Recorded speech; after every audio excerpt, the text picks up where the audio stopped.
এবার ডেঙ্গু জ্বরে আক্রান্ত হওয়া রোগীদের রক্তক্ষরণেরও আশঙ্কা রয়েছে বলে জানিয়েছেন স্বাস্থ্যমন্ত্রী সরদার মোহাম্মদ সাখাওয়াত হোসেন।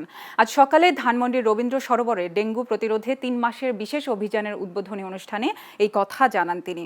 স্বাস্থ্যমন্ত্রী বলেন, এবার ডেঙ্গুর রূপ হেমোরেজিক বা ভয়াবহ হতে পারে, যা আক্রান্ত রোগীদের রক্তক্ষরণের ঝুঁকি বাড়াবে। এই পরিস্থিতি মোকাবেলায় ২-৩ দিনের মধ্যে মোবাইল কোর্ট পরিচালনা করে লার্ভা পাওয়া প্রতিষ্ঠানগুলোকে জরিমানা করা হবে। এদিকে ঢাকা দক্ষিণ সিটি কর্পোরেশন ডিএসসিসির প্রশাসক আব্দুস সালাম জানান, জরিপ অনুযায়ী দক্ষিণ সিটির ৬৩ ওয়ার্ড ঝুঁকিপূর্ণ এবং ২৮টি ওয়ার্ড অধিক ঝুঁকিপূর্ণ।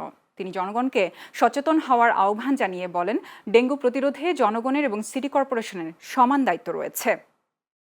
বাড়ির ভিতরে যে ড্রেন থাকে, আন্ডার ড্রেন অথবা সারফেস ড্রেন, ওই ড্রেনগুলিতে যেন পানি না জমে থাকে। আমাদের মাইকিং হবে, তার পরবর্তীতে আমাদের লোক যাবে, আমাদের মোবাইল টিম যাবে। যদি কোনো বাড়িতে অনেকে ঢুকতে দেয় না, এইটা করে পারবেন না, ঢুকতে দিতে হবে দেশের সরকারকে। যদি কোনো বাড়িতে ঢুকে আমরা ছাদে পানি পাই, ড্রেনে পানি পাই, বদ্ধ ল্যাট্রিনে পানি পাই, মোবাইল কোর্ট সাথে সাথে জরিমানা করা হবে এবং ব্যাপক হারে জরিমানা করা হবে।